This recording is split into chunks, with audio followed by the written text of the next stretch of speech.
That's the worst when you have to cough during a movie. You're trying to be quiet. You gotta wait for it. Freaking sucks. Yeah.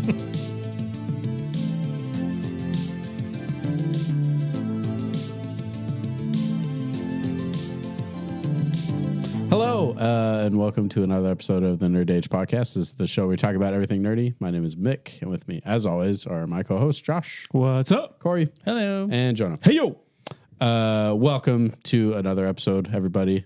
We're just going to jump into some, I guess, pretty nerdy stuff with Dune Part 2.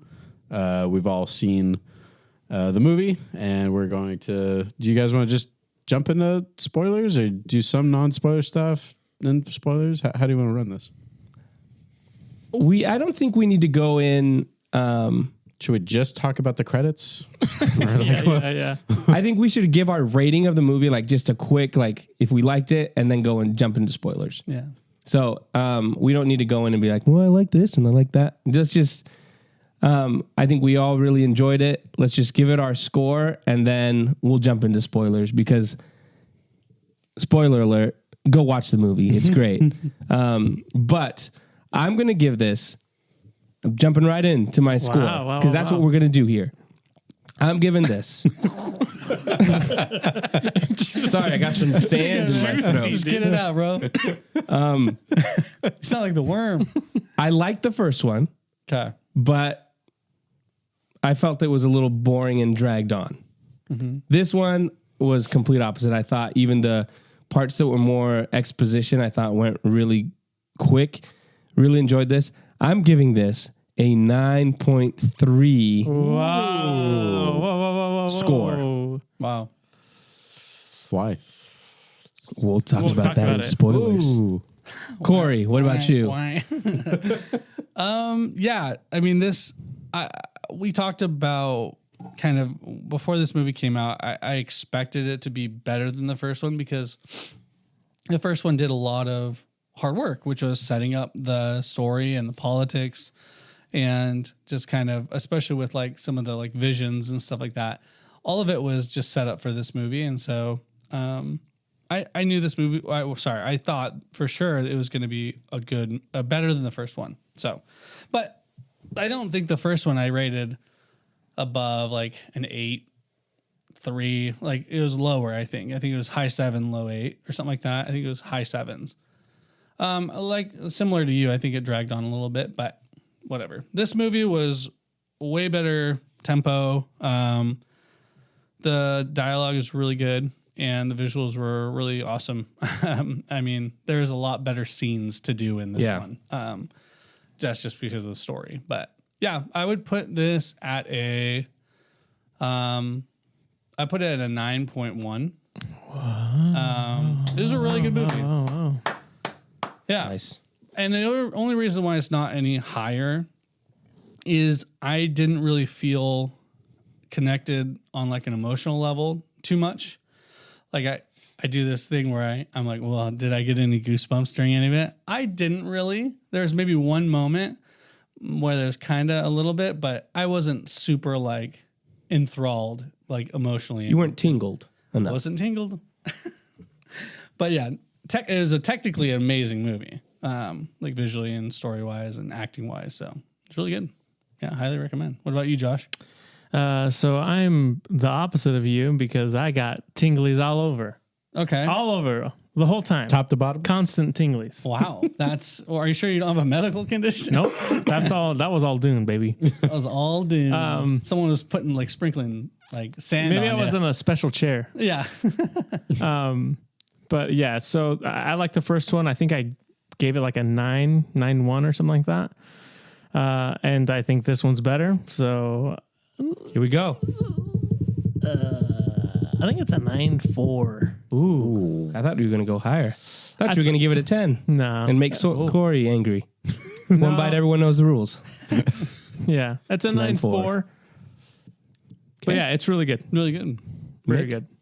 Yeah, as this is my number one pick for my He has to give it a 10. top 10. You know. Yeah, well, I thought about trying to tank my review so that I could be like, because I didn't have it on my list. So, That's gonna come back and bite you. That's gonna bite you. Yep. Next at the end of the year. I need Planet of the Apes to be good. Yeah, this movie was great. Like you guys said, the visuals were incredible. There's something so tangible about the ship designs, the creatures, the landscape. It just feels so lived in and real.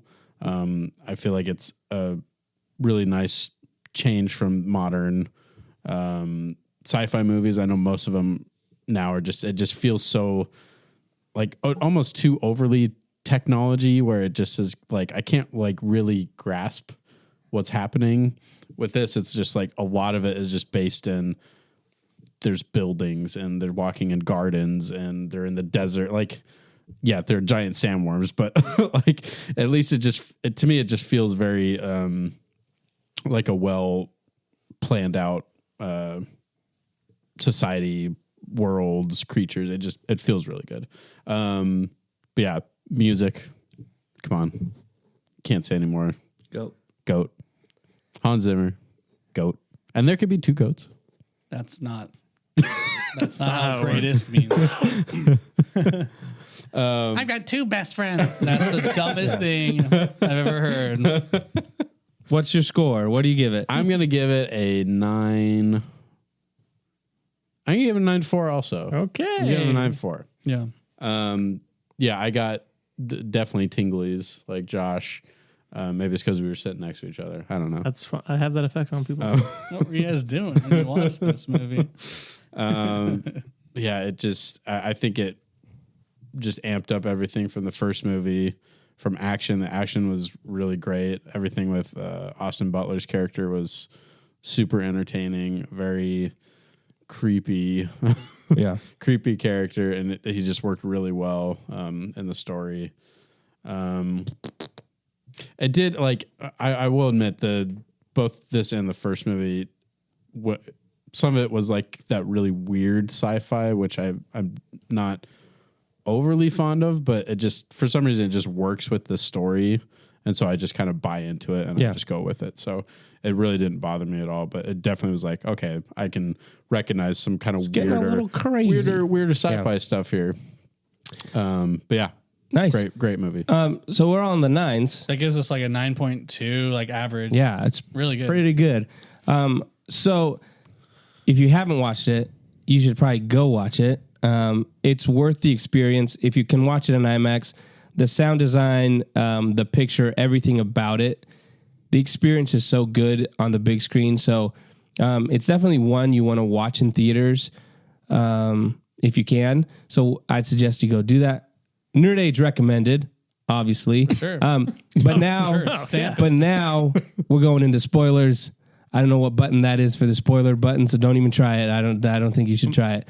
Got it. Wow. So we are going full spoilers for Dune Part 2. So I don't think we need to go over like, it's visually great, sound looks great, it sounds great. What if I want to do that? Because we're all gonna like if someone says it, if someone brings it up, like just go off of what they said, like have a conversation instead of like me talking and saying something and then Corey being like, oh yeah, they're saying the same thing basically, So I think let's we should go vote on into spoilers. Hey, don't tell me how to do my job. Okay. First thing, Well, you're getting paid? this isn't a job. This is a hobby. I'll tell you how to do your hobby. That's how it works. The one thing, my biggest complaint, if you've listened to the podcast at all, you know that I'm not a big Timothy Chalamet fan. It's Timothée. Okay. Timothée. Get it right. Towards the beginning of this movie, I was kind of like, oh, he's doing the same thing. I wasn't really buying it. But at the end of the movie, when he becomes like, takes that step to becoming the dude, he nailed it. Part of it is, I think, the sound design, because they do some really cool stuff with his voice. When he tells that one lady, he's like, silence, and they do that whole thing. The voice. Like, that was cool. But I think this is probably my favorite movie that he's done. As better than Wonka? Chalamet hater. That's high praise. So what do you guys think of his performance and I guess performances in general? I thought the whole cast was pretty good. Zendaya, I was like, she was kind of one note to me. I thought maybe she could have done better. And my biggest gripe is Christopher Walken. I thought he was so on the nose, Christopher Walken, that it pulled me out of the movie. If they would have cast someone else, this might have been a 10 movie. Wow. Yeah. To me, I think the opposite with Christopher Walken, actually. I feel, if anything, he was just underused. I was expecting more from, maybe not from him as an actor, but as the character. I just feel like he wasn't there enough. I don't know. Maybe I'm just not bothered by it. It didn't bother you when he's like, Paul Atreides. Yeah, I don't know. Every time he would do something and get to do with the lines, it was like, he needs more cowbell. It just, to me, it was like, every time he talked, I would be like, "That's Christopher Walken. That's not the Emperor." I think I think he's suffering from the fact that he just has been in so much, that you just automatically correlate and identify him as Christopher Walken. And I agree, but I don't think it's as an extreme case as you might be thinking, because I don't know. I saw his face and I was like, they need to do something with his face. Because like he just looked normal, like he was just him. So I wish he had like a sick scar or like a mask or something. I don't know, or a helmet or something. Yeah, like a he had that old, something, bro. Like a bicycle helmet. Like for instance, the guy from Andor has a huge fat suit. You know what I mean? Like he's way different. Yeah. But for a tumor on his neck. For me, actually, with voices, that guy actually got me more because he had some of the same kind of delivery in the Andor movie. For me, and I thought that was interesting because I was like, oh well, I mean, it took me out a little bit with him. But yeah, I mean, with Christopher Walken, of course, there's some degree of like, I don't know. Yeah, you got to somehow disassociate. I don't know how. It's tough. Costuming, maybe. I don't know. Yeah, I think it's just tough. I think voice wise, it was. Maybe there were a couple lines that I was like, it sounds like Christopher Walken. Yeah. He didn't have a lot of lines. He didn't have a lot, yeah. I got over it pretty quick, but yeah, it was one of those things. I think, Zendaya. I think Chani was probably the weakest character for me. Chani. And I think it's just because some of the things they do with their character are departures from what happens in the book. But it did feel... her best scene is when they're on the dunes and they're talking, also because of the music. The it's music amazing. makes that scene. But I think her interaction with Paul, like you actually feel like love between them. Yeah. And the rest of the time she just plays their typical like, I'm here to free my people. She plays a pretty one note, like kind of borderline angry character. Yeah. And I think I was kind of bored with it, I think. But I think for me, the standout for me is still Javier Bardem. Yeah, he's awesome. He's awesome. Like when his line where he's like, well, it's subtitled, but he's like, he's so humble. he says he's not the Lisan al Gaib, which just means he is the Lisan al Gaib. It's like he had some really good like funny moments that weren't like it's my type of comedy, like in a movie like that. It's not a one-liner. It's not a dumb joke. It's not Marvel humor. It's like I was telling. Okay. Oh, go ahead. No, yeah. I was say I told Bria, I was like, isn't it so sad that character felt really funny and it fit really well, and that we're not used to that treatment of a joke fitting the character versus a joke being on a whiteboard and say, oh, who's going to say this one-liner? Yeah. No, it was for the character. Yeah. It was perfect. This is how it's supposed to be done. Everyone was laughing in the movie theater. Yeah. And it was a situation where I was like, this is really funny. Yeah. Like I was laughing at it. And if I'm laughing at it, I'm just going to say it was well delivered. Funny. It was well delivered. I'm just going to say, Hey, we know funny. I think we do. TNT just knows like drama. TNT. Oh, wait. We know funny. That's right. Nerd Age Podcast, we know funny. We know funny. That's the tagline. Yeah. Mm-hmm. We know nerdy actually should probably be it. We know a lot of things. Yeah, we do. But yeah, you're 100%. Yeah. I think he was my favorite too, man. Yeah. So good. I mean, even Josh Brolin I thought was good too. He had some emotional lines too that were delivered. Austin Butler, Mick mentioned Austin Butler. I thought he was really good. One of my favorite scenes was the gladiator scene. I loved how that planet looked. How it was filmed like with an infrared camera. Sick, that was really cool. Gave it a really cool aesthetic. How creepy they are, but even that whole aspect was just really cool. So I love when he kissed his uncle. That was cool. Yo, he was said, the best he part. said that wasn't written. He just did it. Yeah. Oh, really? To be creepy. he said, did that. How are we gonna make this creepier? I'm just gonna I kiss think my he. own I uncle. think he nailed it. Yeah, he did. That made and everyone when he put uncomfortable. the knife on his tongue, that Yeah. was also Yeah. ad-libbed. Mm-hmm. And when he actually murdered that person there It too. just felt right. Yeah, and he's like, how do can I make this more creepy? Do it for I'm real. gonna kill her. Yeah. Hopefully he doesn't get charged because it was worth it. Yeah. I He have sounded like Elvis, though. I just did. no. I'm not kidding. My knife chip and shadow. That's My Elvis. knife chip and shadow. That is. They actually That's did a really good Elvis. job of making him sound like Skarsgård. Yeah, Like there was, it was I don't good. know what they did. If it was just No, it was him. or There was an interview where he's like, I've got this really great like dialect coach. And I was like, I'm just going to do this. And he's like, and I didn't tell him. Mm-hmm. And so when I delivered the lines and he was like, you sound like me. He's like, and he liked it. Yeah. He's like, I just decided to do it. No one told him to do it. He's like, but we should sound alike. So that was I think it was cool. It worked with the character. the other character that I think there's so many good performances. The one that doesn't, that I just feel like, Say it. Say it. Batista, Dave Batista. Yeah, dude. Yeah. What he thinks is acting is just yelling. Yeah. And so it's like how people think louder's funny. yeah. It's louder's good acting. Yeah. Like, See, and like same Corey, strategy. Corey said, we know funny. Louder is not. We know acting. Being Like Corey said, we know everything. being you said loud, that, but being okay. loud doesn't mean a good actor. And I just Right. feel like he did that a lot in this. Everything Oh was my like, gosh. and like running off and be like, yeah. close up to my face, please, right here. Are you talking to the cameraman? Yeah. What's going on? We have a camera guy now. Yeah, he's that way in the first one too, and I didn't like him in the first one. And I understand the character's supposed to be angry, but he literally that's all that so is character Austin is. Butler. Right. He's angry. Like And it feels like that whole group of people are sadistic, gross, angry, Right. and he's like, oh, how am I going to play this? Just I'm gonna yell. Yeah. But he's that way with Drax too. Like he's loud and it feels like that's what he Thinks is acting. thinks is like Yeah, this character. I means. think I never thought I'd say this, but in his defense, I think the only thing that it makes it somewhat work with that character is the fact that he's not tough.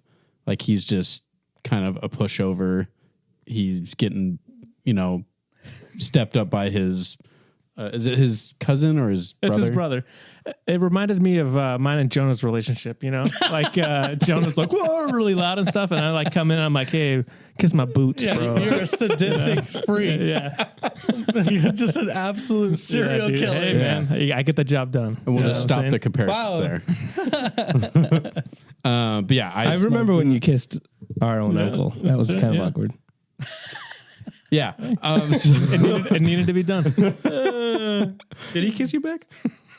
It was just improvised. It wasn't even supposed to happen. Yeah. Sorry, man. Go ahead, for it. Jonah. No. I don't know how to continue. For Welcome that. to the Kiss Your Uncle podcast. At Nerdage, we know. Please don't. No, we don't know anything about that. No, we don't know anything about that. Not experts about that, but we know funny. We're gonna have to cut all this. Yeah. I would say when I think of a bad casting, I think with Christopher Walken, for me, it's just immediately Bautista. I know you said it too, but it just him in the first one didn't work. Him in this one didn't work. Yeah. It just I don't understand why Hollywood keeps casting him. I'm sure he's a great guy. Good job, but I don't get it. Yeah, It just doesn't work for me. I agree. Sure. Yeah. I do want to bring up the goat in the room. We talked about Hans Zimmer score. Now, We know goats at Nerdage. we do. We know who goats are. I wanted to bring this up because we've had this conversation between John Williams and Hans Zimmer. If you go with Hans Zimmer or John Williams, I don't think there's a wrong answer. But I was thinking about this after leaving the theater. There's the theme basically of, I guess, Zendaya's character and Chalamet's character, like, is the emotional theme of the movie, and it's absolutely amazing. And as I was leaving, I was like, the scene where they're on the dunes and they kiss for the first time, and then towards the end of the movie, the track that's called Kiss the Ring, and there's that, it comes back and it has this big old build up, made me emotional, which is strange because the first movie really didn't do that for me. And all of a sudden, because the song is done so well, it created this reaction in me to be like, man, this is like an amazing scene. Like, I felt I was kissing Timothée Chalamet. Like, that's how good the song was, guys. I was on that dune. And that was good for you, huh? You know? But the crazy thing is, I was thinking about it. Like, I felt like I got stabbed twice, you know, and I've got the girl of my dreams back there, and I'm taking another woman's hand in marriage because that's what I have to do. I feel like I'm sitting on a space station and some hours have passed, and now I'm watching home videos of my kids growing up, right? My grandfather, my father has died. I find out my son. That's Interstellar. I found out my son had a kid, and he buried him in the back next to Grandpa. Don't let me go, Murph.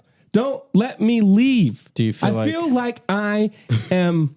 Do you feel like a panda doing kung fu? No, not that. But I do feel like I'm a husband to a murdered wife. I'm a father to a murdered son, and I will have my revenge in this life or the next. Gladiator, are you kidding me? I feel like I am sitting on a ledge in a hotel room. My wife's across. Her mind's gone. She thinks she's not living in reality. She's going to kill herself to prove. And she set me up for her murder. And she jumps. And I see my wife commit suicide in front of me. I feel like I am a freaking lion cub that blames himself for the murder of his father, runs away, and then as he grows up, in the stars, my dad appears and says, "You have to return." Yeah, but no. Okay. I feel like I'm a man of steel. See, the thing that Hans Zimmer does is he makes me feel Like a emotion. When I listen to the Indiana Jones theme, I'm like, You "Oh, don't that's fine." feel emotion in the Indiana Jones theme? I've never shed a tear. Dun, dun, dun, dun, dun, dun, dun. Or when the Superman theme comes on. The Superman theme?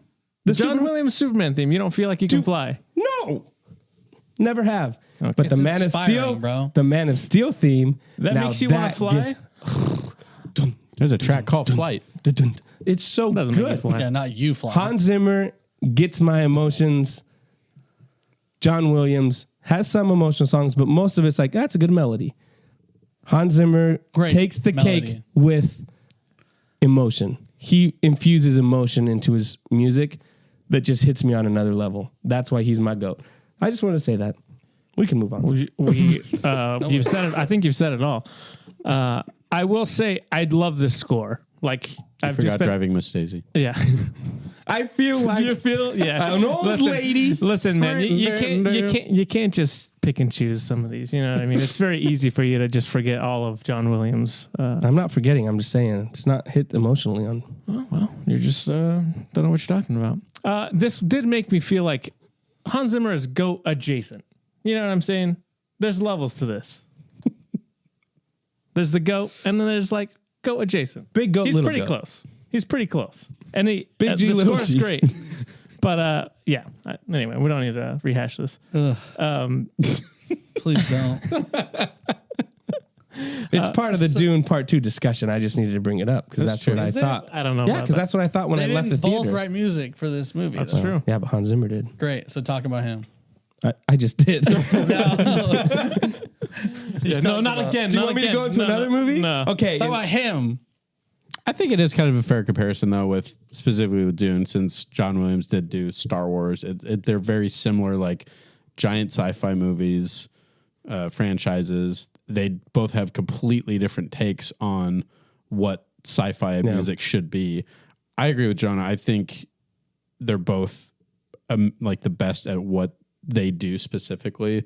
I just prefer Hans Zimmer over John Williams, but they have their own style and they do it amazingly. I think Hans Zimmer was on Spice when he composed this stuff. John Williams was, Sober. clean.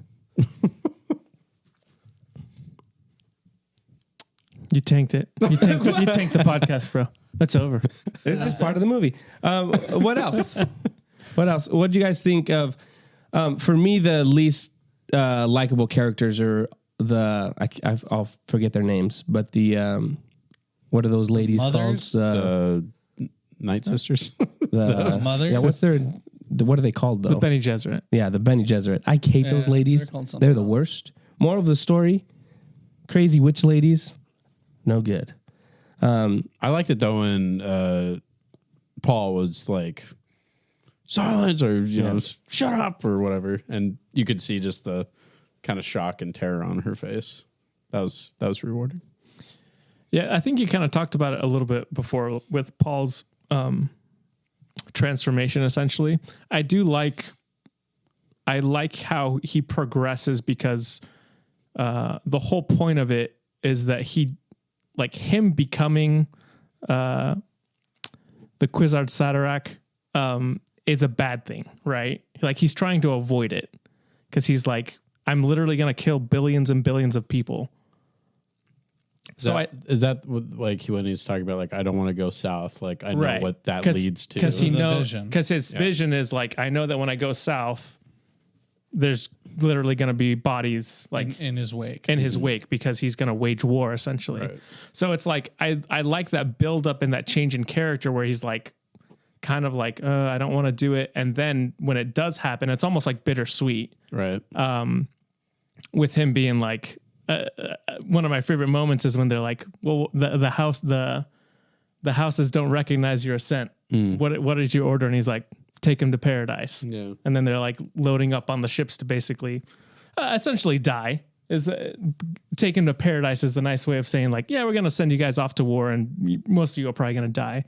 But I do feel that weight of his decision. And in that moment, him basically becoming, cause he's basically, going based off of what the book is, they think of him as an abomination, and she kind of says it. She said that. She says She literally said abomination. abomination. I kind of wish they leaned in more to it to just be like, hey, this is a big deal that he's, for one, he can see the future, and then he has all the knowledge of all the sisters before mothers. him, and then he's like insanely smart. So it's like a combination of three things that are in the world of Dune combined into one person, basically, which is like, that's considered an abomination essentially. So I wish they kind of leaned into it a little more because I don't know if that comes across aside from her just being like, oh, abomination.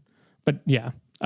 For me, it came across that way. Like the real, like they harp so much on the fact that he's gonna die if he drinks this. He's gonna die, and the fact that Zendaya was like, "What'd you do to him?" and all this stuff, and then also him having that conversation where it's like, I saw all these futures. It gave me kind of like Doctor Strange vibes. Not gonna lie, where it's like, and in one future, it worked. Like, Yeah. there's one way. I like this one a lot better. but yeah. I mean, I think they harped on it. Okay. Like I at least, and I haven't read the book. I felt the gravity of her screaming that. She did a really good job, by the way. That was sick. Abomination. And they're like, yeah, that's right, boy. I'm an abomination, dog. I'm wearing black now, dog. You know what that means?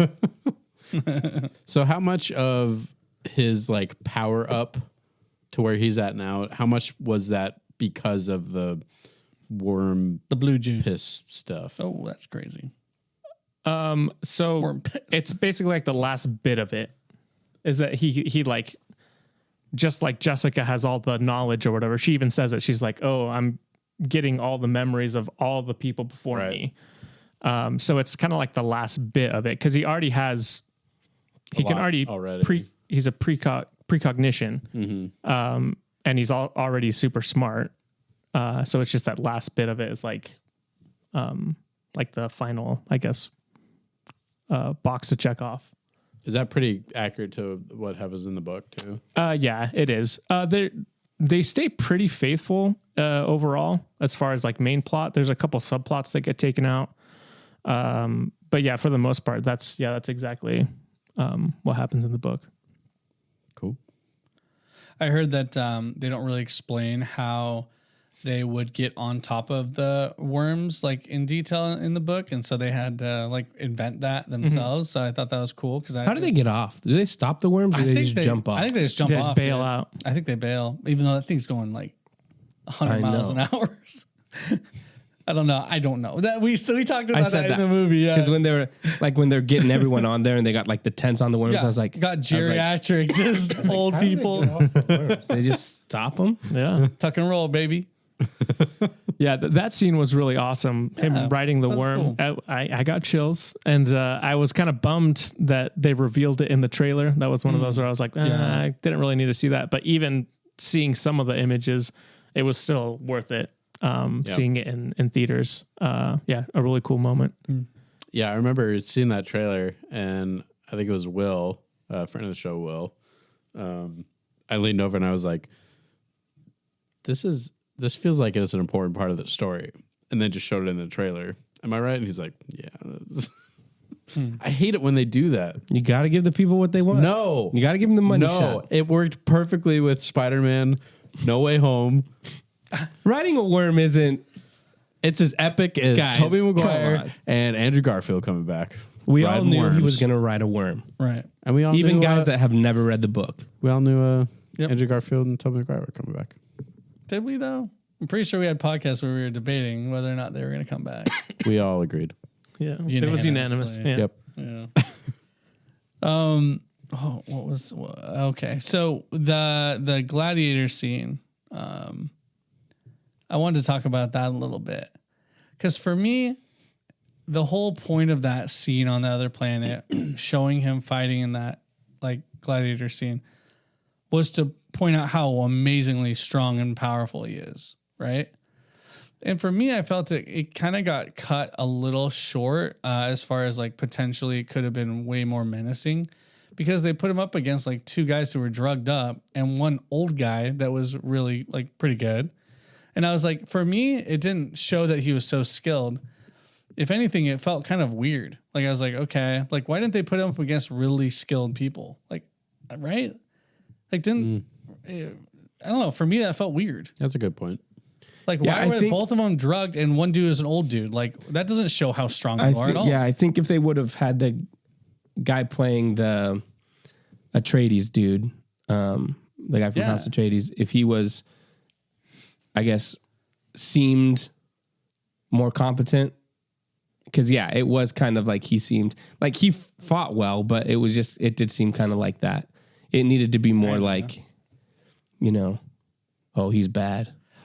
He's good at what he does. For me, it would have been like, oh, some guy that we saw be really awesome in the first movie. Oh, he survived. Oh, dang, he was bad. Oh, he got destroyed by this guy. That's crazy. Because we've seen, here's evidence of how bad he is. This guy's even better, kind of thing. So that was kind of like, I looked at that scene and yeah, you can be wowed by the spectacle of it because it was very cool looking. But for me, I was kind of like, well, what was the point? And I understand the point, but it didn't land as well for me. That's one of like the two things that really I can criticize the movie off of, honestly. But yeah, that was a scene that I just wasn't super sold on, I guess. Yeah, I don't know. Or to do it like the burly brawl from Matrix 2. Just thousands of dudes, people. yeah. And he's got a stick and he's just that dude's amazing. Oh, one more thing I wanted to talk about. Okay. And maybe this is just because we don't have time to talk about it or maybe we can't delve into it because it's a movie and maybe the book talks about this specifically. But I wondered, because I'm going to nitpick a little bit here. I wonder how these guys have like laser guns that are like ultra advanced, but we don't see the opposite guys using these ultra advanced weapons. Because I told Bree brought this up and she was like, where did these guys who are living in caves and have no technology, how do they get these laser guns that are amazing overpowered? And I was like, oh, they probably stole them from the other guys. but we don't actually see them use them. So I'm like, that was weird for me because I do agree that was kind of like they're living in caves and like they've got some technology with the thumpers and the the water suction stuff, but you don't see evidence of them being highly technologically advanced. Yeah, it's more so, hey, I'm going to lay in the sand and put this little tube out there. Right. We've got little cool looking like carbon fiber tube, like tubes. I don't know. Do they talk about it in the movies at all? Probably, or the book? I mean, it's just the fact that it's not that they're necessarily like, oh, these guys are cavemen. You know what I mean? Right. It's just they choose to live in the desert. They still have technology. Yeah, but I don't see it in the movie like a lot. In the movie, so I guess you don't really see the Harkonnens use laser guns. In the first one you do, because when they attack House Atreides, they're blowing up their ships with them. But I don't think in the second one you see them have the same. You know what I mean? Like, in the second one, you're just seeing like the Fremen. They had the laser guns in the first one? Oh, okay. Because I think they just decided not to use them. Sorry, the other guys though. Because when they attack House Atreides, they're blowing up their ships with them. With the laser guns? Yeah. Okay. So I think it's just one of those things that it's like, for whatever reason, we didn't see them using. But I'm just kind of surprised. For it being a sci-fi movie, the lack of like science, I guess, on their side is kind of interesting. And my favorite thing is those darn shields that only protect from fast-moving things. Well, and they had like... I'm like, can't you make a shield? Well, remember how do lasers get through? They had a visualization of it in the first movie, and then they kind of just got rid of it in the second movie, where they're like, it's just... Well, because in the there's that one scene where they're trying to shoot the thing, and she shoots the rocket, and it's going too fast, so it doesn't go through the shield or something. Oh, they did have one visualization. It goes through. I was like, man, those shields. What's the point of those stupid shields? Wiggle. You just got to wiggle past it. You just got to get a little slower. I think in the book, if I'm not mistaken, the laser guns, they can't use laser guns all the time because when it interacts with a shield, it like blows everything up. So there's some type of rule between laser guns and the shields that they use. So there's an in-world explanation blows everything for up. it. Don't they want to blow everything up? I know, but like they would like destroy everybody basically. Like they'd kill themselves, kind of a thing. There's some type of interaction that they explain. Okay. That they explain that away. Obviously, they don't bring it up in the movie, and I can't remember exactly what the explanation is. Rule is, but there is some rule of like, because then you're like, well, why don't we just use lasers on everything? They just cut through everything. Like it's so easy. I was just like, why are they losing? They should just destroy. And why don't the enemies just use that to destroy these guys? Like I don't know.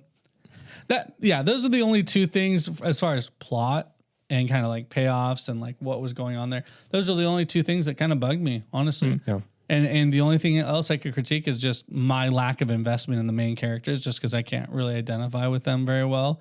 And so I wasn't feeling a lot of emotion when you guys were on top of the hill. When they kissed, you guys are like, oh my gosh, amazing payoff. Nothing. I felt like Zendaya's character, she played like a certain style of just kind of brutish and just like, one note. I'm here. Yeah, one note. I didn't feel like she had this intense love for him. You know what I mean? And like I didn't feel that come across. It felt very thrown, like kind of just plain and not super heartfelt. That love story, I guess, for me. And I think it partially because every time I see her do this certain face, I just see her in Spider-Man. So I don't know. Maybe it's some of the facial expressions I just don't buy into, but maybe I'm the man out. I feel like I am, but no, I agree with that. I think kind of my feeling. I think we all kind of agree with that a little bit. I think she's the weaker of the like main characters. Of the main characters. Because like Josh said, and I don't know, there's that aspect where she just plays it off. I think the reason I didn't like that end moment where she's kind of like shocked or surprised by him taking the other lady's hand in marriage, right? The princess. The other lady. The other lady. The reason it was a little undercut because of her reaction to Paul leading up to that. Yes, I like agree. she was like angry at him. You know, Yeah. she slaps him. Like she's like, "What is he doing?" Yeah. So they're already at odds. I feel like it should have been the opposite, where she's like, you see that she's fallen even more in love with him, and that's and then that moment should have hit, and you should have felt it more. But I just felt like she was already being really angry and distant towards him. Yeah. So it made that moment be like, well, why do you really care? It feels like you've already been at odds for the Right. last 40 to 50 minutes of this movie. Yeah. As opposed to if you would have done it while they're, you know, kind of in that love phase where you feel like they really care for each other. Then when that moment hits, you're like, ooh, that's a gut punch We because could really you see feel her like her. heartbreak. Yeah. But the other way, it was like she was, like you said, she's playing that like, my people, I'm gonna, you know. So Yeah. that's probably one of the things I would change, just to have that moment hit harder, to be like, ooh, that's a gut punch. It felt more like, well, that We were sucks. on the Let me go outs get on my already. worm. Yeah. Boom. Like, I don't mind a good little romantic little subplot. I'm down, but it just didn't really hit for me. I guess that's part that I didn't really understand is why he did choose the other woman. He saw the future. So because he Is that why? I guarantee you. His mom makes It's Doctor the Strange, idea bro. like earlier in the Dude, it movie, she is, says bro. like you have to wait for the right arrangement for marriage, right? She warned like don't get invested with her. So what I'm assuming, kind not of like seeing a the tool. books, is that it's like he's playing a game here because he Right. tells her like, hey, whatever happens, know that I love you. But Yeah. he's seeing the future. What do I need to get this? I need to have this allegiance with this house to then take on everyone else. he needs to marry her so that he can become emperor, basically. Okay. He literally got the time stone. Yeah, so that he can be like, literally did. he's like, okay, so this is the most strategic alliance. Did, bro. He knows exactly the different possibilities. When he said that line, I was like, wow, it's actually a pretty similar storyline. They don't have to go back in time and defeat someone, but interesting. maybe in the sequel. Interesting. Maybe there's, some guy that sees everything and he just, Tell me he doesn't go back in time. No Okay, time no. travel. Thank goodness. but there is a time traveler. His name's Loki. He shows up. But yeah, that's actually one of the changes from the book, because in the book, Oh, really? in the book that doesn't happen. She's not upset about it. She's kind of like, that sucks. But then it's like, she's okay with it. Well, you said they already have, in the book, Really? they already have a kid together, right? Yeah. Oh, no way. Really? So in the books, Dang. there's a 3. How old is Paul supposed to be? 87. Yeah. Okay. In He's young. I think he's like dust years. 15, 16 when the book starts. so he's probably So like, and what, then 18? there's like a 2-year Yeah. time jump. So they have a kid, Leto the second, and then he ends up Jared? dying when they attack the place. So they what? lose the kid, Dang. Dude. and that's kind of what leads him to be like, all right, I'm gonna. Bro. So I think Get that in there. they didn't have enough time to fit it that in, is tough. unfortunately. Yeah. But yeah, so It's He either, didn't, have, he didn't have time to summon the worm. it's either it's either that or the one-liners from that guy. yeah. Yeah, pick one. But yeah, I just think for the story, I don't think they wanted to mess with the time jump. Yeah. But yeah, so in the book, because Jessica's in the same situation with Leto, he never married her; she was his concubine. Right. Yeah. So what she says to Chani, she's like, "Oh, history will remember us as wives," like basically saying like we're the real wives, even though like he married her for a strategic alliance. Like she's not really his wife; it's just a ploy, basically. Yeah. Well, and you said the other thing is that his sister is already born, right? Right. She's like 3 or 4 years old. That's weird one thing that they too. changed is they couldn't have adapted it. When we first watched Dune, I was like, I wonder if they're going to do this because it's going to be crazy. So when she's born, she's like a 3-year-old, but she has all the memories of she's a grown up. Like a reincarnated person. Yeah. basically, So where has all their memories. everyone's like, they kind of played with it a little bit with like people freaked out, but yeah, everyone's like, this is weird, dude. You're a 3-year-old and you're Yeah. like, I've seen things, basically. That's weird. She actually kills the Baron in the book. The 3-year-old. Really? The 3-year-old does. Wow. She stabs him in the neck. Well, that'd be hard to believe. But okay, I'm glad. I So understand why that's they one of didn't those do things it. that's I like it's understand. kind of weird. Yeah. But she plays a big role in the third book. Well, I saw because people were posting clips of the old 84 Dune, movie. the 84 Yeah. movie. And yeah, they have like a 6-year-old and she's got the blue eyes and she's like, Paul is coming for you. And like he has this really crazy voice and they're all like, Yeah, it's weird. That's crazy. But yeah, so they definitely. I think all the changes they made work well for the movie. I'm always interested when they adapt things from books or shows or whatever. It's always interesting to see what they cut and what works. I think everything worked. The Chani stuff, I think it's mostly for setup for the third Really? movie they're gonna make. But I'm curious to see how they adapt that. But yeah, in the book, she's she's fine with it. She accepts it and basically understands like, yeah, you married her for the alliance. Yeah. We're really like I'm really your wife kind of a thing. Did they make their money back yet?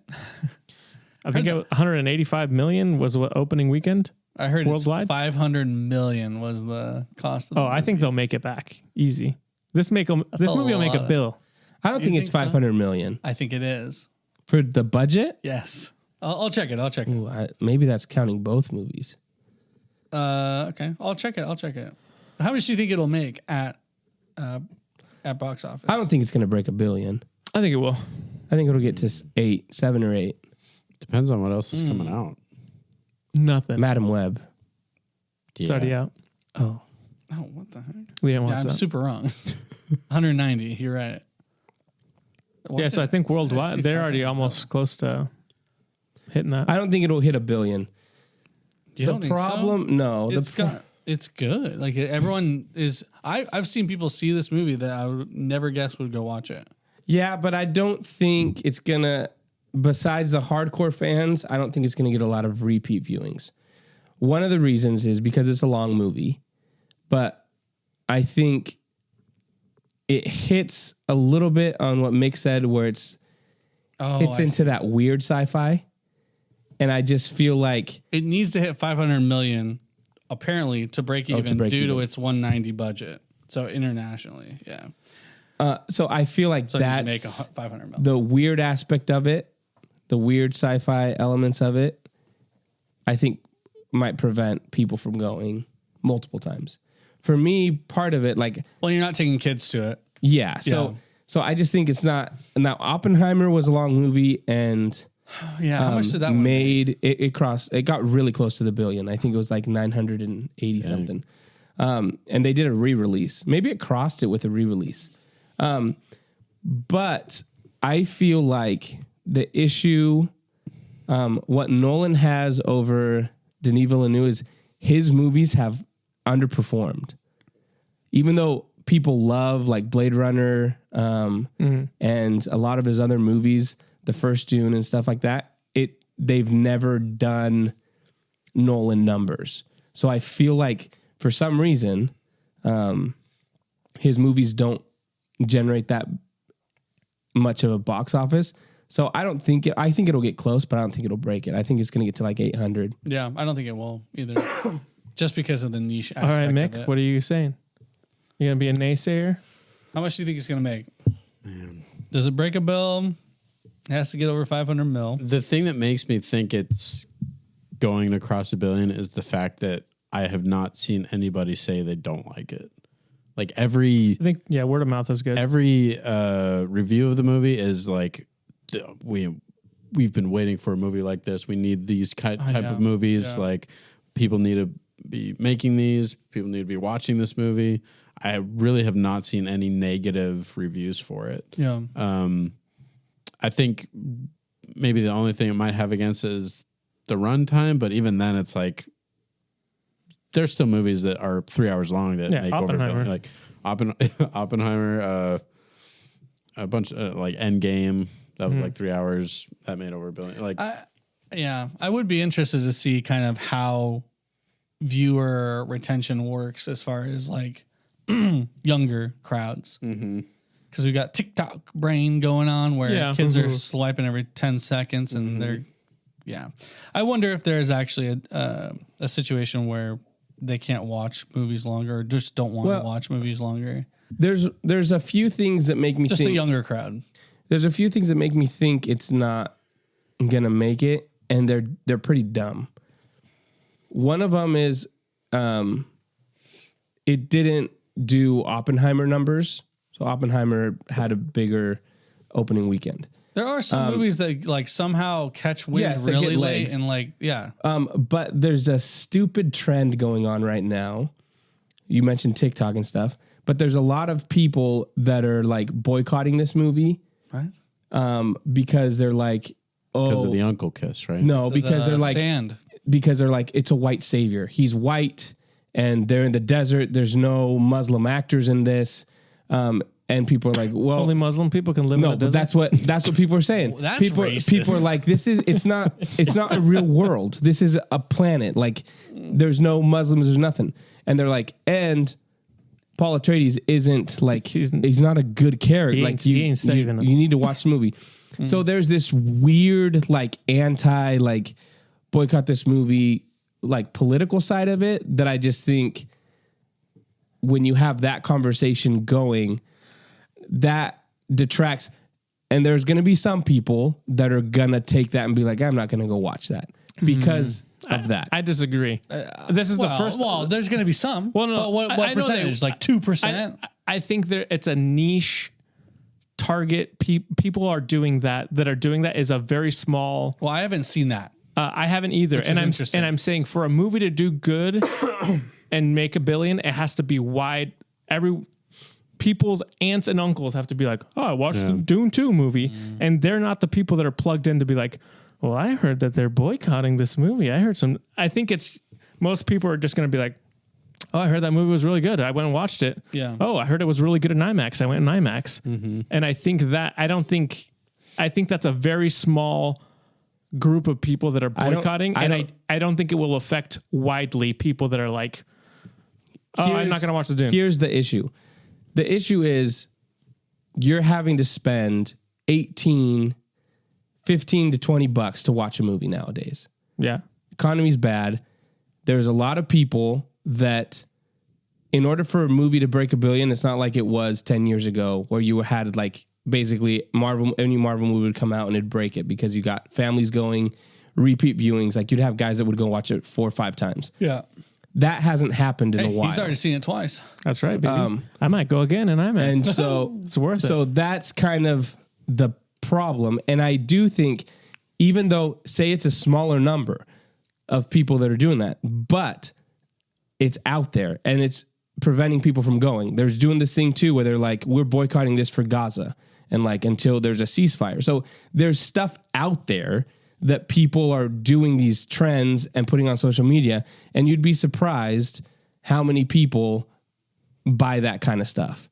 Like, what I'm saying is when $1 billion movies are harder to come by, anything that kind of knocks down your legs a little bit can prevent that. And I just think those two trends of boycotting because white savior political stuff and boycotting because of a ceasefire plus economy and the price of stuff, a 3-hour movie. You're adding more stuff in here. I'm dude. saying all those things add up to it not making $1 billion. I would say to the opposite end of that is I would say that a lot of people are very lazy and a lot of people will say stuff, but they won't actually do that. So I think a lot of it is kind of posturing and kind of just keeping up face. Yeah, it's just a hashtag that you need to put, and then no one's Right. going to know if you went and watched the movie. Correct. And I would also say that websites like Rotten Tomatoes decides whether or not someone's going to go to a movie. Yeah. Like the first thing people do, look at Rotten Tomatoes to see how it's rated. Which is a scam and a sham. Which is, by the way, they're really high. They're It's like 96. 97. Yeah, 97 or Like something. Wow. the highest ever, I think, on the first weekend. I think it was something like that. They did really well. So Yeah, but Morbius the- was a 23 and the audience score was a 72. Well, that's a good movie. that happens all the time. Yeah. But I'm saying, like, I don't know. I Yeah. think people are pretty. Also, I would say we haven't gotten a good movie in a long time. And what you said, Mick, what's coming out? Kung Fu Panda Nah. 4. Goat. Here's the thing with Kung Fu Panda. You're going to have kids and families go to watch that movie Yeah. over going to watch Dune Part 2. Sure. So When does that come out? this Friday. this weekend. That might. The projections are saying they're going for 50,000 opening weekend. Hey, 50 man. million opening weekend for a Kung Fu Panda. You're that's not pretty taking good. Oh, no, I know. You're not taking But kids kids to do I it, know, too. It is a but what I'm different, saying is, think about me. Yes. Think about me.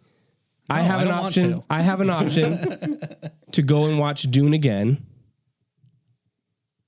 Or Okay. I'm like, well, maybe I should take my kids to watch a movie. Yeah, So that means I'm gonna, instead of paying to watch Dune again, I'm gonna pay to take my kids to go. So you got people that have kids that the guy might be like, well, with this economy, I would have gone and watched it a second time, but now I'm gonna take my kids out. It becomes crazy expensive. Like just the fact, if I want to get a drink and popcorn, I'm down $40. So I just think I think it's different. it makes It's a different demographic. It makes it harder, but I'm saying it makes it harder to break $1 billion now. Yeah, sure. Take your kids to Dune. What's wrong with that? If you want the kids screaming in the theater, I mean, I won't be there with you guys, but they'd enjoy it. You give it a high score. Yeah. but we'll see. We'll find out. Yeah, we will see. Yeah. I'll say it crosses $1 billion. Wow. You said it does. You Yeah, said I'd it say does. it's $1 billion. You said no. You said close. I think real close. Yeah, I'm thinking like 900, like just short. I think. Yeah, I'm thinking 8. I think it's strong. It's a strong movie, man, and a lot of people are saying nothing but good things about it. But I will say to your edge of the conversation is, a lot of people talk, and they'll say, "Oh, it's such a good movie, you should see it," and people just don't do it because they're lazy or it's too expensive. Because movies are expensive. If you want to go get popcorn costs more than the freaking ticket. Yeah, it's going to come down to ridiculous. repeat viewings, and I just don't think a lot of people go to repeat 3-hour movies anymore. We'll see. We'll find out. Yeah. See who's right. Uh-huh. All I know is that all of us that have it on our list for top 10 for the year are right about it. Hey, this is crazy though. I went to Walmart because Walmart now has steelbooks. They had the Dune steelbook, the first one, and I was like, maybe I need to buy it now because I like the second one. So now if I just get the Repeat second viewer, repeat buyer. Oh yeah. It doesn't matter if this movie doesn't break $1 billion. They got you Yeah, they because you're got buying the movie. Sucker. But I ended up not buying the Dune one. I bought a different one. I found the Oppenheimer Does the Dune one steelbook. look cool?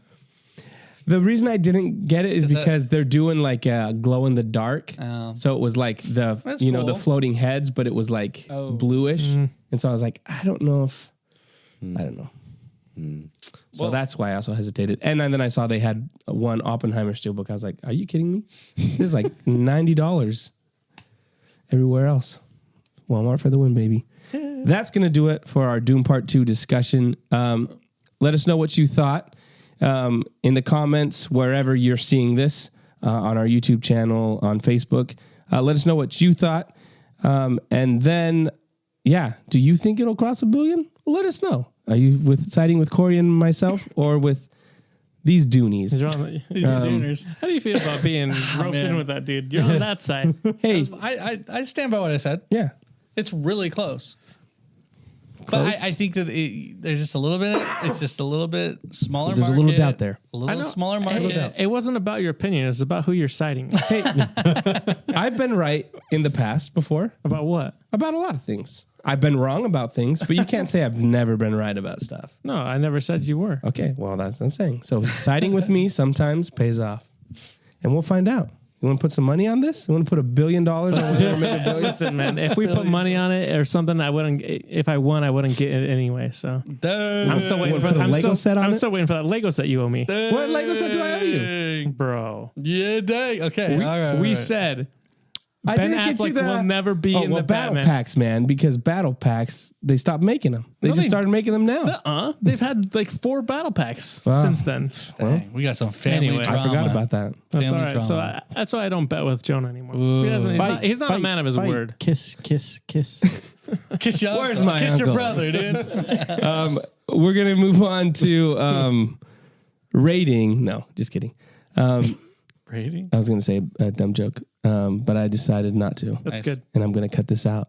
No, I'm not. The Bad Batch premiered Oh. a few weeks back. So we got 4 episodes or 5 episodes? 5, I think so. There's 5 was- 5 was what I episodes. I want to say 6. Well, yeah, probably 5. 5 out of 15 or something like Are they that. released Wednesdays? Yeah. Yes. 6. No, there's 5. 5 was the most recent one. Let's go. Yeah. My memory sucks. So we're Still just gonna talk about it. I don't think some of us are all caught up, others aren't. So we're just gonna kind of overall general thoughts. There'll be some spoilers, obviously. So if you're not watching The Bad Batch, get out of here, go watch it, and then Go listen to watch this Dune later. 2. Go watch Yeah. Bad Batch. We'll Come be back. here. Yeah. We'll just save us. Help Bad Batch Save cross us a on your billion. phone. Save us. Save the podcast. Save the Nerd Age. Save the podcast. So, what do you guys think so far? I'm really liking the show. The music is so good. I feel like they're really hitting like the emotional aspect of the clones with Tech being gone and kind of Crosshair and all that kind of stuff and how Omega's bringing them together. I'm loving this season so far. Animation is great. But yeah, what do you guys think so far? I think you said the music. I think the music immediately jumped out to me as it just felt way more in depth than like, oh, you know, nothing wrong with the Clone Wars music. John Williams, the GOAT. But there was just something about the like when Omega's walking through her basically prison that she's in right now. The background music elements were just like, what is going on here? I love this. This is really I don't know, just the atmospheric feel of it was just super cool. But yeah, I've only got to 2 episodes, but I like what they're doing with her character, with you know figuring out what these blood samples are for. Yeah, that's cool. I think we probably know where it's leading and what they're trying to set up. Darth Jar Jar. Cloning. Oh, They're cloners. But yeah, I think I said it with the past season is this. It's a fun, solid Star Wars show that you don't have to watch, but it definitely adds to this space between episode 3 and episode 4, Yeah. and I think is going to have a bigger impact on the sequel trilogy. So I've been having a lot of fun with it. And is this the final season? Yes. yeah, this is the final Bad Okay. Batch season. So, yeah, that'll be interesting to see what happens. But yeah, thumbs up. Yeah, I think for me, it's crazy how like the two ends of the spectrum for Bad Batch. It's like we're kind of goofy and do an adventure, and then you're like, we're super serious and are like these 2 episodes. The premiere is like kind of depressing, Heavy. super heavy, and just like dealing with Omega being abandoned essentially, like not because not on purpose, but she's trapped. You kind of feel the weight of her like kind of growing up, being left there, trying to escape, and then you also have the stuff with Crosshair where he's like kind of given up. I think specifically about the line where he's like, you know, don't leave something like along the lines of like people that don't matter or people that are insignificant, like, you know, basically referring to himself as like, oh, lost causes is what he says. He's like given up. yeah, he's given up. And yeah, a lot of the stuff, like just watching it, the aesthetic, it felt kind of like almost like an episode of Andor, to be honest. Like it kind of gave me that kind of vibe. And I know a lot of people are like, man, Andor's dealing with some crazy stuff we've never seen in Star Wars. And like, yeah, we've actually kind of seen a lot of this like heavy thematic stuff in a kid's cartoon where we're talking about like clones and, you know, whether or not they have rights and like the ethics surrounding cloning and all that stuff. It's like in a kid's show, which is kind of crazy. But yeah, I really love these episodes. The constant like ticking clock of the samples turning over, and then the constant dripping of the faucet was just like super. Just created like a crazy, really crazy ambiance for the episodes. But yeah, I'm interested to see where they take it with. Obviously the cloning stuff and the Emperor showing up and stuff like that. But yeah, I've loved those 2 episodes specifically. I've liked the other episodes too, kind of what they're doing with the other characters. I'm excited to see where it ends up. Sorry, Corey. Before I let you go, I'm gonna let you finish. because we Mick brought up the Emperor stuff, and there's the samples in those first 2 episodes. They're obviously setting up somehow Palpatine returned, right? They're filling in that backstory. Where do you think? Because they keep teasing, they haven't showed us a Snoke in a vat yet, but they're obviously looking at something when they go down there, right? Where do you think they will show us, like, exactly, like, connect that dot in the Star Wars universe, right? They keep teasing it, but, like, where's the actual, like, are we going to get that in the Mandalorian and Grogu movie? Are we going to get that in something else, another series? Are we going to get it at the end of this Bad Batch series? Where do you guys put money on actually getting that shot that connects that dot to be like, hey, we're not just messing around with it. It's actually there. Do you have any thoughts, Corey? And this is the final season for Bad Batch. Yes. This will be done. I don't know if we're going to have a hard, well, yeah. I'm not sure if we even will have one, like a hard reveal of that. Okay. Like clone in a vat or whatever. Maybe we do. But I feel like they're not making it about that directly. I mean, it is like that's the whole story, but like it's more about Omega being safe and it's trying to escape the Empire. So I am trying to think because we have a lot of episodes. What did you say it was? Like I think there's 15. Yeah, 15. So it's like we have a lot of room to explore that. The reason I ask is I just feel like, so in Mando season 3, we had the Pershing episode where he actually talks about like a strand cast and like all this kind of stuff, right? We've had the Empire looking for Grogu because he has the M count. They bring up the M count. Omega has that M count. So they keep bringing this up. Like, this is what the Emperor's doing right now. He's trying to find a way to have a clone. Yeah. And the logical thing is, at some point, we're going to see Snoke created. Do we see a episode of The Bad Batch or Mando or in a movie where Andy Serkis comes out and plays Snoke? Do we get Andy that? Serkis in The Bad Batch? I mean, Pretty sick. But it's live action Andy Serkis. that character exists, and they need to bridge that gap. Yeah. So I'm just wondering, do we ever get that explicit shot of like, hey, here it is, that's Snoke. We've laid the groundwork to this point. Now you've had that explained. Do you guys think that's... So I'll say I don't think we get that direct reveal. I think that we get I don't want to spoil things, but I bet there's some kind of situation at the end of this series being the goal that is Tartarus. Yeah. Tartarus. I can't remember what it was. I think that's the end goal. And I think setting back the Empire is the ultimate goal for other people. Yeah. So I don't know if we see one fully, but I think we see VATS. I'm not sure if we see exactly what's in there. I don't think we see like an actual animated version of Snoke. Is there a gold robe in the closet? I don't think so. But there totally could be. Wear this. But I just don't think so. Maybe. I think they tease it in Bad Batch at the end of the season, but they don't. They wait for the big reveal in either the show or the movie because it gets a broader audience. The Mando movie? Yeah. Because I will say they've Dave Filoni's movie. already revealed this. It's already in a movie. It's already revealed. Right. Like, that's not a secret. They're just trying to connect the dots. So do they have to directly plug into each point? Like, Snoke, right here. Look, guys, in VAT. See, same. That doesn't sound like Dave Filoni.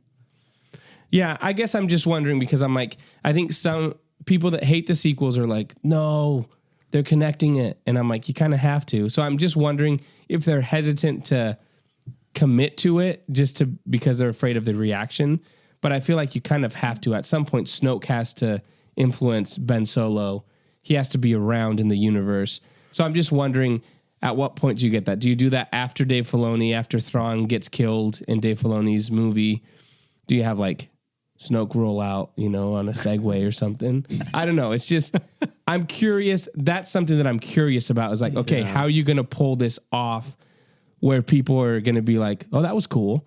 I'm just curious. And so I just wanted to know what you guys thought of. Yeah. Yeah. I think if anything, it feels like they've doubled down with all of the Snoke cloning Emperor stuff ever since the sequel trilogy. I mean, we got a pretty good kind of clues with the first season of Mando, stuff with the Bad Batch. It doesn't seem like they've been scared to delve into that and flesh it out. I personally just don't really care anymore. Yeah. So I'm not that interested in like, oh, I want to see these connected dots. But it's clear that they're wanting to show that. And I get that a lot of people do care about it. I'm one of the people that just doesn't really like most of the sequel trilogy movies. So for me personally, it just is like, well, I guess if you want to connect those dots and have, some kind of story to tell in there, that's fine. But yeah, I agree with Josh. I think that they'll do some type of more of a tease thing at the end of the season series, and then probably do something in the Mando movie, because it feels like that's what they're building to, is like that final point in that storyline, like should be that, because that's then leading directly into sequel stuff. Yeah. So I would agree with Josh. I think that's probably what they'll do. Smart man. Now you talk about that, I think you kind of convinced me that they would actually that they will do the reveal in the show. Because it's not even that huge of a deal. They already revealed it. Like what I was saying before. Like, why do it in another movie again? Like, if anything, it wouldn't really make sense because, like, I don't know. Unless everyone dies who sees it in that movie. But, like, time-wise, by the time Snoke is revealed, no one knows about it. It's a total mystery. So it's like, I don't know. I don't know about that, because Leia says that Snoke has been manipulating Ben since he was little. So I feel like Snoke's been around. That's what I don't think they've really told the story. Like, is he part? Well, they have to figure out how to tell it. Snoke is weird in and of itself anyway. Because we know that the Emperor gets cloned. That's the whole point. Yeah. So who's Snoke? You know what I mean? Like, it's like another dude. Was Snoke the babysitter? They're like, oh, Snoke, just careful with Ben, okay? Was Snoke? His bedtime's 7. Yeah. Snoke? They haven't explained that. Right. And this is their chance to do that, which is cool, I think. Because I'm like, was Snoke? Yeah. Snoke, well, they made so many Snokes, right? Like a lot of them. Right. He wasn't just some like failed experiment. He was intentionally made. Right. But my question is... And he was a clone. Right. It was supposed to be someone that he could put his essence into. Right. So did the Emperor put his essence into him and he was being Snoke as the Emperor manipulating? Like, or was it just like one of the guys got out of the vat? I don't know. He named himself Snoke and he went just doing random stuff. He likes gold. So that needs to be explained in those years. Like, what exactly was this? How was Palpatine manipulating this? So that's my whole thing. I'm like, at some point you need to start telling that story. I feel like they totally screwed up. Perfect way to do this would have been that instead of calling him Snoke, he should have been Plagueis. Yeah. And he was around. And the reason he had that scar on his face was because Palpatine thought he killed him, but he cheated death. And he's been watching from afar. And once Palpatine died, he came in and was like, now it's my turn. And he learned from Palpatine's mistakes. Bro, that would have connected all three. It would have been great. But now they have this whole thing. So hopefully they can kind of clean it up and have something cool happen. But it'll be interesting. I will say in general, I like that they're addressing cloning in this way, like very like piece by piece, explaining how like M counts and all this stuff works. Because I've always thought in the past, cloning was all like super overpowered and like this crazy mechanic that no one ever did again. Like It was just such a weird. Like, why don't they clone Jedi? It was just a weird thing that they like threw in just because it's cool, and it's like it's cool to kind of like see. It's not intentional. After the fact, it's intentional. They want to make everything feel more cohesive as a greater overarching story. Yeah. So I like it.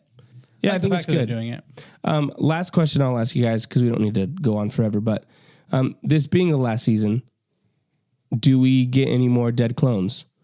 We've already lost Tech. There's rumors. Oh. Some people are saying that Tech's not really dead. I think he's dead. Yeah. But do you think any of these guys survive of the Bad Batch? Do we lose some more? Does Omega make it out of this season? Seeing Mando that takes place after this, none of them have shown up. So Right. they're either hiding or whatever. It's a big What do you galaxy. guys think? Big galaxy. Do you guys think what are the chances? They all get out? Do we lose one? I think we lose Crosshair. Me too. Okay. I agree on that one. I think Hunter's dying. I think Hunter's hard to kill because He looks like Rambo. Exactly. He looks like Rambo. Exactly. And Like we got a we perfect all- actor that can play him in the movie. Yeah. Sylvester Stallone. Yeah. Hey, Omega. Omega, I love you. He like his like journey of like as a character I don't think is finished. And I think some characters have progressed a lot more in their story. And so typically you're going to get rid of a character who's progressed a lot as a character. So I don't know. I think Hunter has a lot more potential down the road. That's why I wouldn't get rid of him. But that also the aspect of him kind of being the dad kind of Omega has a lot of weight. And so that he'd be a perfect guy to get rid of and have a lot of effect on everyone else because he's the leader. So I get that too. But I think he has a lot of potential. I'm So going don't kill crazy dark. They're all dying at the end of the season. I don't think they do that, but that's crazy. Yeah, and that's super crazy. the re- Except for, the except for way- Echo lives. Echo Echo dies too? I think the Echo only one won. that survives is Rex. I think Echo. Rex. Oh, you think Rex is Hunter? going to survive, huh? So Wrecker, he's fine. Wrecker's gone. Wrecker he's dies. dead? Hunter dies. Okay. Echo dies, and Omega dies. And Tech rises. And from Tech's the already dead. No, he And rises this is from the what dead. I think. I think Somehow Tech returned. Omega's gonna realize that her blood is special, and that the only way to save everyone else is to not let herself get caught. Because I think there's gonna be where they all go together.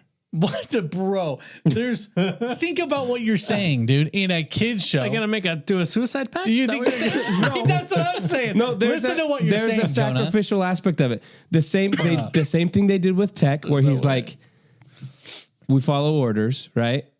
And he makes a No, sacrifice. quick. I think they do the same thing, and it's a way for the Bad Batch to go out. Hunter.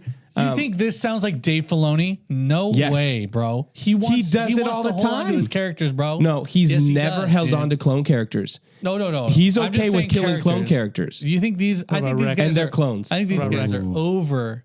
They're beyond. That's different. They're Rex about level. Cody? I think they're Rex level. They're all their own uniqueness.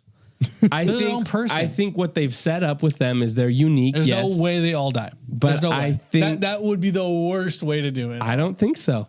I You think know how many kids are gonna be so depressed, bro? I don't know if characters. I let's don't be know if kids honest. care anymore. I don't think kids Let's are be watching honest this about show. this. I don't think a lot of kids are watching this show. I think the main people that watch Star Wars cartoons are Clone Wars fans Yeah. and Rebels fans, which is our age. And so I Yeah. think I still think kids are watching it yes, because it's but- rated in the right way and it's on Disney there's- Plus. but Kids are they watching. had no problem killing Tech. Yeah, well, you And didn't I see it, you think just there's a felt. way to do it. You don't have to show like blood and gore, but I think you have. There was a line in the episode today. I don't want to spoil it for Mick. Go ahead. But Hunter says something to a character to the extent of, "We've all done bad things, but it's about being better. It's about all dying together. Yeah. It's about being better." And I think Bruh. if they all survive, there's an element where they would join the rebellion and do all this stuff.